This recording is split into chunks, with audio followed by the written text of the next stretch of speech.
Bienvenue dans cette nouvelle édition du QG News. Voici les titres de l'actualité. Pas de révision constitutionnelle sans concertation. Le chef de l'État, Ibrahim Boubacar Keïta, rassure sur la révision constitutionnelle. Le dialogue national est obligatoire. Il consulte en ce sens les leaders religieux et politiques ou encore la société civile. Crise du pain au Sénégal. Les boulangers annoncent une grève de 72 heures sur toute l'étendue du territoire dès ce mercredi 16 avril. Ils réclament une revalorisation du pain de la baguette suite à la hausse du prix de la farine.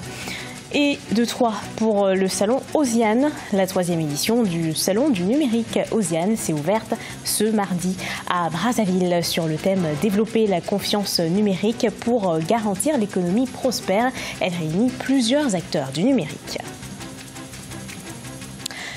Mais tout d'abord, la Guinée équatoriale pourrait bientôt abolir la peine capitale. L'annonce ce 15 avril par le chef de l'État, Teodoro Obiang-Nguema Basogo, durant sa visite au Cap-Vert. Il soumettra au Parlement un projet de loi pour abolir la peine de mort, une exigence de la communauté des pays de langue portugaise à leurs membres. Pour rappel, le pays a intégré cette communauté en 2014 avec une feuille de route comprenant cette abolition. Une démarche du chef de l'État qui devrait être reçu positivement par la communauté internationale. Le dialogue national au cœur de la révision constitutionnelle au Mali, c'est ce qu'assure le chef de l'État Ibrahim Boubacar Keïta. Il consulte les leaders religieux et politiques, tout comme la société civile, pour soumettre le projet au référendum, un projet déjà rejeté par une partie de l'opposition. Explication dans ce reportage de notre correspondant Mokhtar Bari. Après 3 mois de travail, le comité des experts chargé de la révision constitutionnelle a remis un projet devant conduire à la modification de la Constitution du 25 février 1992. Le comité avait pour mission de rencontrer les couches socio-professionnelles du Mali afin d'obtenir un large consensus. Cette modification va permettre au Mali d'être en phase avec ses engagements internationaux. Réviser la Constitution de la République est une nécessité fondamentale qui a été voulue par tous les prédécesseurs du président de la République. Maintenant, aujourd'hui, on doit réviser parce que l'accord pour la paix et la réconciliation issu du processus d'Alger prévoit des dispositions qui ont valeur constitutionnelle. Mais nous avons aussi une directive de l'UEMOA qui nous demande de créer une Cour des comptes. Le chef de l'État a initié une série de consultations auprès de la société civile, des religieux et des partis politiques. Les 2 rassemblements d'opposition que sont le Front pour la sauvegarde de la démocratie et la coalition des forces patriotiques ont simplement décliné l'offre. La révision constitutionnelle apparaît aux yeux de nos interlocuteurs comme la seule priorité du moment. Ceci est aux antipodes de notre ambition pour le Mali.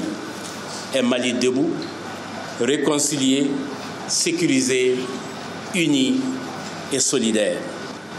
C'est pour cette raison que nous avons décliné l'invitation qui nous a été faite. Malgré la réticence de l'opposition, les consultations se poursuivent. Le projet devra être soumis à l'Assemblée nationale pour lecture avant d'être soumis aux Maliens lors d'un référendum. Une démission en Algérie, celle du président du Conseil constitutionnel du pays, Tahib Belaïz, était chargé de conduire le processus d'élaboration d'une nouvelle constitution. Ce processus est l'un des points clés de la transition politique après la démission du président Abdelaziz Bouteflika. Mais les manifestants continuent de réclamer l'éloignement du pouvoir des généraux, des hommes d'affaires et des militants du parti de l'ancien chef de l'État algérien. Les Sénégalais pourraient être privés de pain pendant près de 3 jours. Dès ce mercredi 17 avril, la Fédération des boulangers du Sénégal a annoncé une grève de 72 heures sur toute l'étendue du territoire. Ils réclament une révision du prix de la baguette face à la hausse du prix du sac de farine. Reportage de notre correspondant El Hadjidjaï. La Fédération nationale des boulangers du Sénégal et du regroupement des boulangers compte aller en grève ce mercredi, 72 heures durant lesquelles la production du pain sera à l'arrêt sur toute l'étendue du territoire.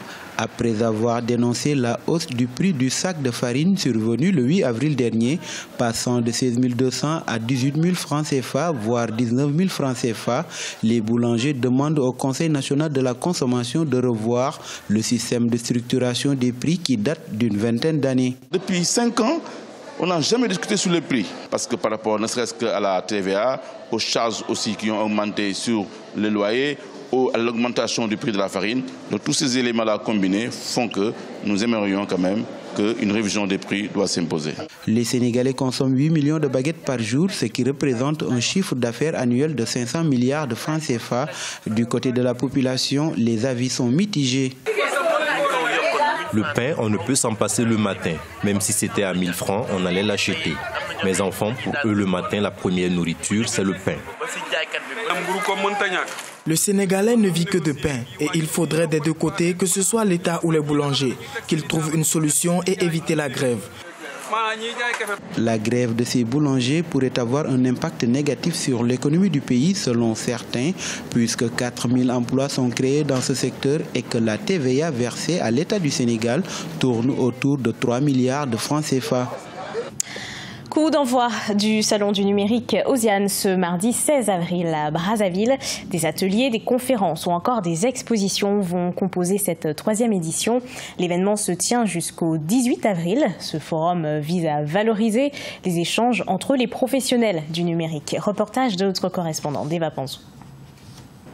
En Afrique, l'économie numérique est en pleine croissance. Le continent est le deuxième plus grand marché au monde en termes de demande en technologie d'information et de communication, avec 350 millions d'utilisateurs de smartphones en 2017. Cependant, les pays de l'Afrique centrale ne profitent pas assez des opportunités offertes par le secteur du numérique à cause du manque de financement et des ressources humaines.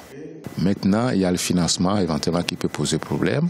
Et là aussi, nous devons arriver à avoir d'autres habitudes de financer, c'est-à-dire des financements, je dirais, de type innovant, qui amènent les banques à mieux comprendre le secteur.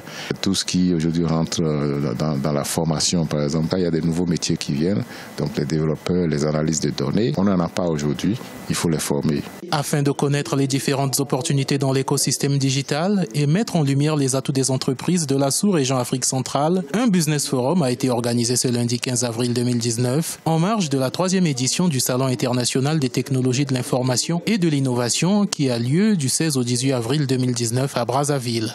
En tenant compte de ce que les entreprises de l'Afrique centrale ne participent pas suffisamment dans l'offre de ces marchés-là au niveau dans leur pays, on a pensé à pouvoir créer ce cadre d'échange entre les entreprises pour qu'ensemble nous puissions développer ce secteur.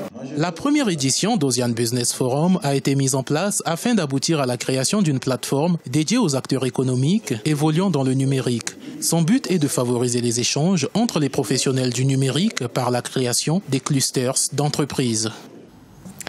Une belle initiative au Cameroun, celle d'une jeune écologiste de 23 ans qui s'est lancée dans la sensibilisation et le recyclage de bouteilles en plastique. Dans le pays, 70% des inondations sont causées par des bouteilles en plastique qui bloquent les canalisations. Reportage de notre correspondante au Cameroun, Viviane Baoken. Comme tous les matins, Gacha Laetitia est au rendez-vous avec ses bouteilles plastiques. Ici, c'est Bastos, un quartier huppé de la ville de Yaoundé. La jeune écolo de 23 ans a pour objectif ce matin de collecter près d'une tonne de bouteilles plastiques. Pour y arriver, elle se fait accompagner par d'autres jeunes, des stagiaires qu'elle forme au tri, au ramassage et au rangement de ces bouteilles plastiques. C'est une passion après tout, parce que si je veux dire, j'ai fait tout ça pour avoir combien? Rien du tout. C'est une passion.